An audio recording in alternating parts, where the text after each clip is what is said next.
He could essentially wake up tomorrow and go, I want to be in a hula band, and somebody would go out of their way to make sure that Dwayne Johnson and the Hulas became a band, right? He has the world at his fingertips, and yet...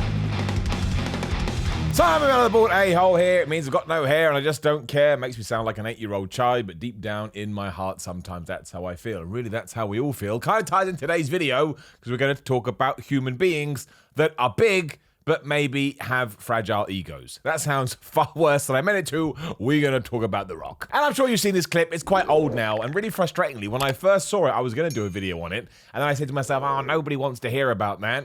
Turns out lots of people did want to hear about it, so I thought I'd get to it now. It's not like YouTube is going to go anywhere. But in case you haven't seen said clip, it was when The Rock was promoting his brand new film, Jungle Cruise, alongside Emily Blunt, and they were asking, most Googled questions about the other person, one of which was thus. What is the deal with The Rock's abs? What's wrong with The Rock's abs? That's so What is f***ed up? Who wrote that? What is wrong with them? There's nothing wrong with them. No, here's the thing. Oh, God. I think because on Instagram, all these Instagram fitness models have these incredible 6, 8, 12, 24-pack You don't stomachs. have a six-pack?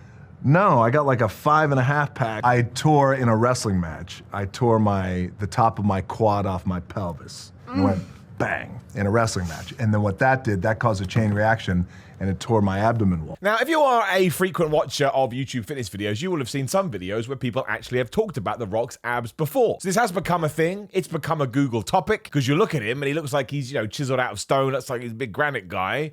But his abs, you could argue, aren't as ripped as other people's. Now, I think this is absolutely crazy. If a Magic Genie came in here right now and said, do you want to have The Rock's physique with his abs? I'd be like, yes, I have absolutely no problem with this. And as The Rock explained, he puts it down to the fact that he tore his, I always get this wrong, his abductor and his adductor. He basically tore his abs off the bone, right? In a WrestleMania match. I remember it. I was watching it live at the time against John Cena, and it caused massive delays to the film Hercules, cost the studio millions of dollars, which is another reason why he stopped wrestling so much. And as far as The Rock is concerned, Dwayne Johnson, it's the reason he doesn't have the aesthetic look to his abs that he may have otherwise. Now, I think we've taken this too far. I think it's nuts. But the cool thing about it all was The Rock's reaction to it. And I shouldn't say the cool thing, but here we have Dwayne Johnson, right? One of the most successful actors of the modern day. And a guy from afar, pretty much, what box doesn't he tick? He's massive, he goes to the gym, he's got loads of money, he's got other brands. It's not just his acting thing that he's doing, come back to wrestling where he wants. He could essentially wake up tomorrow and go, I want to be in a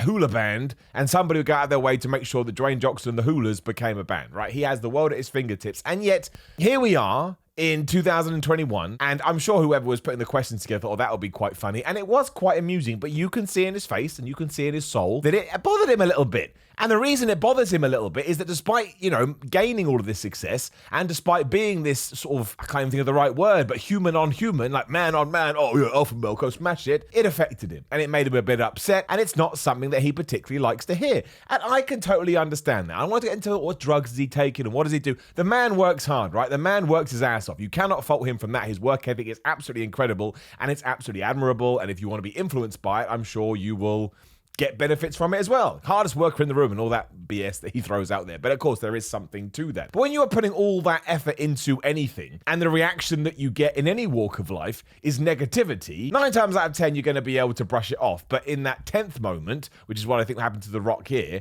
it kind of does catch you off guard, and it just gets that little bit of lack of self-confidence, or whatever we want to call it, that chips away at you time after time after time. Let's say that it comes down to genetics, which is why he doesn't have good abs. Because really, you can go back through most of The Rock's career. I'd have to do this. In fact, let's do it right now. I'll make sure I get some videos on the screen and I'll look at it and probably change my opinion. But I don't think the abs are an area that we've ever really talked about when it comes to Dwayne Johnson. When he first broke into the wrestling scene, he was just kind of like a big, bulky guy. Then he went off to Hollywood and he got super duper lean. And then sometime around about 2013, 14, 15, he decided, screw what everybody's telling me. If I become the biggest person ever, I can then tie that into massive Instagram fame and we can walk from there. And he did. And he's managing to basically, once again, tick all these boxes. So hopefully this is a lesson that you can use in your own life, or at least I think you should try and do it absolutely. We're all aiming for something, whether it's riches or fame or celebrity or even the perfect body, whatever the perfect body is. There's always that dangling carrot that we've talked about before that we're all chasing. But you're never going to get it. Even if you become Dwayne Johnson, imagine that'd be a cool movie. He'll probably do one of those movies one day, like a Freaky Friday. That is so something. It'll be The Rock and Zac Efron and they'll switch roles. That's 100% going to happen. If a movie studio is watching and you take the idea, I want 10%. Even if you manage to do that, there's still going to be things that bother you. And nobody is living the perfect life. And that's tying it back into fitness, which I think is so massively important. I was talking to somebody the other day who I won't name, but somebody very close to me who has decided that if they are able to sort their fitness out and get into the kind of shape that they want and get ripped and have abs and have a low body fat, then other things, be it relationship, work and everything, won't feel as bad because they've got that down. Now, yes, of course, maybe you will have a momentum and confidence boost in some areas of your life, but that's not going to make your work stuff any easier. That's not going to make your relationship any easier. It's great that you've sorted out the health side, but that is not how life works, right? Life is this crazy roller coaster. You're never actually going to be able to maintain happiness 100% of the time because there's too many moving parts. Like, how many times have you woken up in the morning and you've gone to work and you're feeling pretty good and then something happens? You drop your coffee, you stand in a puddle, somebody says something mean to you, somebody barges you off the tube, the underground, whatever it may be, and it just knocks you enough that all of a sudden you're not operating on the same plane. And that's what happens when you put all your eggs into one basket, because of course you will achieve that physique eventually, unless you have unrealistic expectations. But if your goal is realistic and you get there, all that's going to happen is, well, firstly, you're not even going to know you get there because few people do. You will not see yourself how you see yourself, at least not on a one-to-one level. So you're going to continue to chase it anyway, but even as you do get closer to it, these other things that are kind of working their way inside of you that are bothering you, well, they're just getting worse and worse because you're not dealing with the problem. I mean, when you do deal with the problem, other problems are going to go along. That's how it happened to me the other day. Again, not going to get into it because it's not important. And it wasn't even a big deal, but it weighed on my mind constantly. So even when I woke up before I'd sort of remembered what it was, I was like, what is bothering me? Oh, it's that thing. And this was the tiniest, most insignificant thing. The worst of which means I was going to annoy somebody a little bit. But even they would be like, well, that's frustrating. I'll have to change my plans now, but whatever, we keep moving forward. And that completely sort of, knocked me off my level pegging, and it totally screwed up my equilibrium. And this is going to be able to happen to everybody at any stage of your life. So I thought it was just awesome. Not awesome, it's the wrong word. I don't want anybody to feel that way, but we do feel that way. Totally think that people who would I put in that category? Dwayne "The Rock" Johnson, absolutely. Less so Arnold Schwarzenegger, because recently he has just become the greatest person ever, and he's happy to show you his vulnerabilities. But, like a Mark Wahlberg, Bruce Willis, these kind of guys that you just assume walk through life and smash fools as much as they want. It just isn't the case. Even coming down to something like The Rock's abdominal muscles. I mean, it's such a small part of the physique. I know it's massive because everyone's obsessed with abs, but if you could have everything else, but you didn't have 100% abs, you wouldn't care. But he does care because he knows. He knows.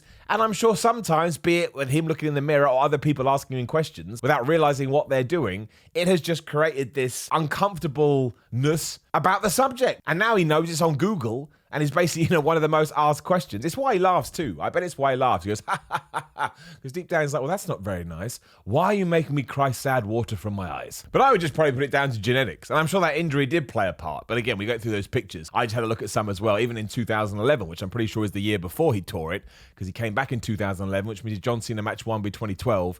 So John Cena match 2 would be 2013. I think that's right. I think it's 2013 that he did it. That's just the luck of the draw. And we'll all have those things, right? I mean, you get it all of the time. Sometimes if you're a fitness YouTuber like I am, people will look at your body and they will criticize you for it. How can you be a fitness YouTuber? You don't look very good. It's like, well, I'm just kind of look as best as I possibly can. Am I completely symmetrical? Of course I'm not. Is my left bicep smaller than my right bicep? Yes, it is. Can my calves be better? Absolutely. But for some reason, some people feel like they need to tell you this stuff. And on a particularly bad day, of course it's going to affect your mental health. You're just a human being. You're not super special. I mean, you are super special in your own way. But I mean, as a collective, you're not super special. We're all going through this stuff. Even Hollywood, AAA, A-list, super duper actors. They are feeling it as well. And I guess that's probably half the battle when you do get to that. Because think about whatever your social media accounts are. I'm sure you've got some hate at some point, even if you've been having a conversations with someone and someone has slid in and said something. Times that by 1,000,000 when you get to that point of view. And it's not going to escape you entirely unless you just do not engage with it whatsoever. And The Rock's not like that at all. So I'm sure he probably already knew about the abs. He was probably one of the people that at one point typed in, what's the deal with The Rock's abs, just to see what people were saying. Because it doesn't matter how much success you are able to accumulate, these things still eat away at your brain. But I think it's nice that The Rock is a human. I think it's nice that we can hopefully prop up ourselves based on what other people are doing, because it is true. I don't want to get too hippy trippy, but no matter what you're doing or how much money you earn, it really comes down in terms of who we are as a people into how good or bad you are. If you're a good person, sweet. If you're a bad person, still sweet, but you're an asshole, so people are going to like you less. And if somebody insults your abs, and be like, good, you get that person's abs because they're not very nice. But there we go. I wanted to put it better. I thought it was a nice mental health lesson, and sometimes we do talk about mental health stuff on this channel. So whatever your foibles are, whatever's kind of holding you back mentally, just accept it as much as you can. Don't expect it to be like a light switch, and just because you've heard this, you go, oh man, I don't care about that thing anymore. But try and care about it in the way that it needs to be cared about. So of course, maybe you're annoyed about that little bit of cellulite, or you're annoyed about the fact your left deltoid doesn't look that good. There are things you can do to obviously work on it. It's not life and death, is what I'm trying to say. I saw a really good video the other day, which I'll use to round up, and it was some dude going around in this seminar, and he was saying, if I offered you $10 million, but the cost of $10 million is that you would never wake up again, would you take the $10 million? And of course, everybody said no, because if you don't wake up, what's even the point? And it's a little bit sort of silly, but I totally understand it. I liked it a lot. His point was, there you go. So waking up in the morning is more important to you than $10 million. And it goes to show. So technically, every day you wake up, you've won. That's his words, not mine. I know you can make, huge holes in that theory, but looking at it more from a headline point of view, I thought it was pretty good. And that's how I shall end today's video. Not true, because we're going to do the plugs. Because please do leave a comment below for the algorithm. YouTube loves that. It helps the video. I'd appreciate it. If you want to call Millie, you're so bald, that's fine. Like the video, share the video, and please do subscribe. Hit the bell, ding ding, so you know when videos are going live. Notification crew, there is another video on the screen. Please do give it a click. Something else that YouTube loves. Patreon.com/SimonMiller316 if you want to support me that way. Instagram and Twitter, SimonMiller316. Merchandise, brand new stuff, SimonMiller.BigCartel.com. Greg Doucette's Power 13 cookbook has a bunch of my recipes. You can get it in the link below and use the code Simon15 for some money off. Otherwise, yeah, whatever you are struggling with, let it go, and I'll see you soon.